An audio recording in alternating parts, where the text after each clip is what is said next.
Pak Kasih, bernama asli Nane. Ia berasal dari Kampung Pancur, Binua Sami. Sekarang terletak di Kecamatan Sebangki, Kabupaten Landak. Meskipun orang kampung, Pak Kasih ini pandai bergaul. Ia sering bepergian ke Sidas, ke Sepatah, maupun ke Ngabang dengan perahu, sekedar untuk membeli keperluan rumah tangganya. Di kampungnya, Pak Kasih dikenal sebagai orang yang baik, suka menolong. Dia juga seorang yang sangat ramah dengan orang lain dan terkenal sangat berani. Ia memiliki ilmu kesaktian yang tidak ada tandingannya di daerah itu. Oleh karena itulah, ia sangat dikenal luas di berbagai daerah, sehingga ia sering sekali dilibatkan dalam berbagai urusan, termasuk dalam hal peperangan.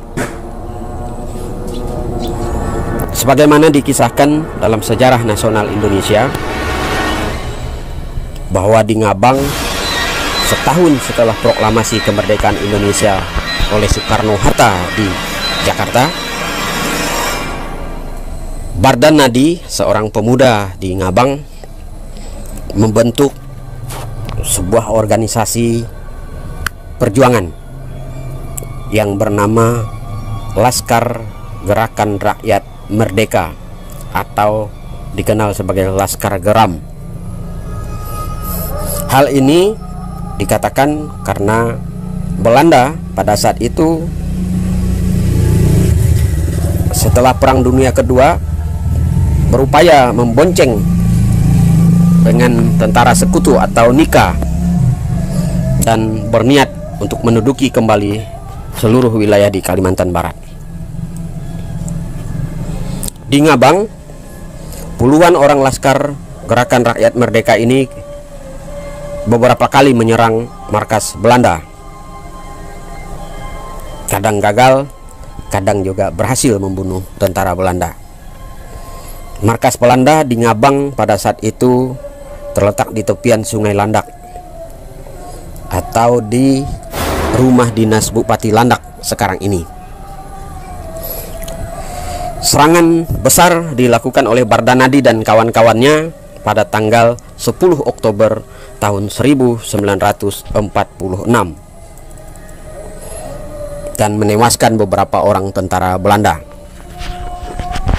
Karena kejadian itu, markas Belanda di Pontianak kemudian mengirim tentara Belanda sejumlah 4 truk ke Ngabang yang dipimpin oleh Kapten Martin Di Saprio. Pengiriman pasukan Belanda ini diketahui Laskar Gerakan Rakyat Merdeka. Nah, ketika tentara Belanda itu tiba di Sebadu, segera saja Bardan Nadi dan kawan-kawannya menghubungi Pak Kasih di Kampung Pancur serta Panglima Sidong di Rabak, daerah Senakin sekarang ini. Ketiga tokoh ini kemudian mengadakan rapat di Baseko, yakni di rumah Pak Amit, seorang mantri telepon.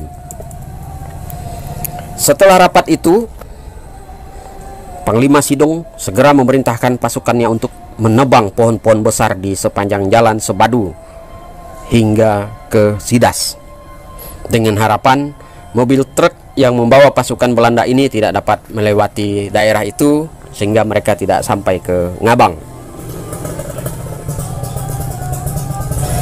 Beberapa hari kemudian, 4 truk pasukan Belanda yang dari Pontianak itu telah tiba di Kampung Betung Pulai. Tentu saja 500 orang pasukan Dayak yang dipimpin oleh Panglima Sidong yang sudah siap sedia di kampung itu mulai melakukan perlawanan. Mereka menembaki pasukan Belanda yang ada di truk itu, sehingga pertempuran tak dapat terelakkan. Pasukan-pasukan Belanda itu kocar-kacir sehingga mereka melarikan diri ke hutan dan terus dikejar oleh pasukan Panglima Sidong hingga di kampung Sijangkok. Dengan kegigihan pasukan Panglima Sidong ini, pasukan Belanda dari Pontianak itu dapat ditahan, sehingga kemudian pasukan itu memutuskan untuk kembali saja ke Pontianak.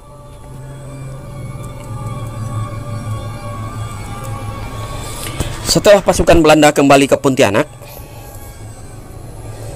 Panglima Sidong memerintahkan Panglima Indat, seorang pemimpin gerakan rakyat merdeka di Kubu 1 wilayah Sangah Temila dan Sami, segera mengumpulkan lagi pasukannya di Kampung Sepatah. Ternyata di Sepatah Bardan Nadi sudah menunggu. Ketiga orang tokoh ini kemudian membahas lagi strategi perang, termasuk bagaimana kalau kemudian Panglima Indat segera membuat dan mengedarkan mangkok jaranang atau mangkok merah untuk meminta bantuan ke berbagai kampung-kampung Dayak yang ada di seluruh daerah. Panglima Indat kemudian segera mengedarkan mangkok merah ini setelah melakukan upacara di tempat-tempat keramat.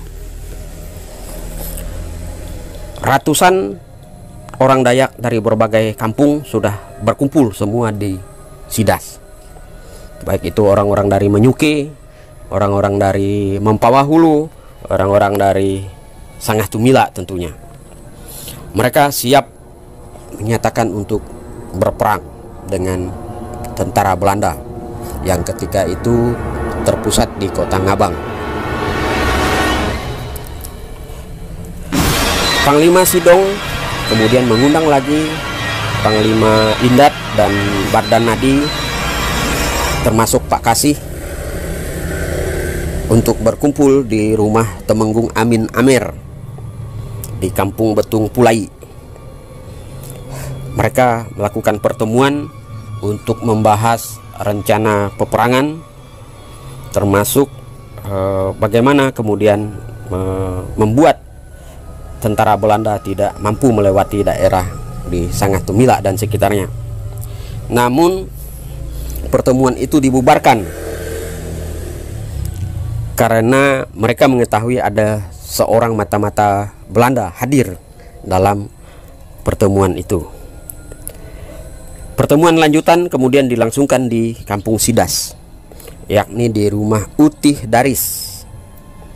Mereka terus membahas rencana pengepungan Belanda yang ada di kota Ngabang. Pertemuan ini membahas rencana pembunuhan mata-mata Belanda yang bernama Ya Umar itu. Namun diketahui kemudian mata-mata itu telah menghilangkan diri. Pada pukul 3 sore 27 Oktober tahun 1946, tentara Belanda tiba dari Ngabang yang kemudian secara bertubi-tubi tiba di Sidas dan melihat banyak sekali pasukan Dayak. Seorang tentara Belanda ini kemudian menyampaikan kepada kerumunan orang Dayak di Sidas itu, "Mohon senjata orang Dayak diturunkan. Kami tidak berperang dengan orang Dayak.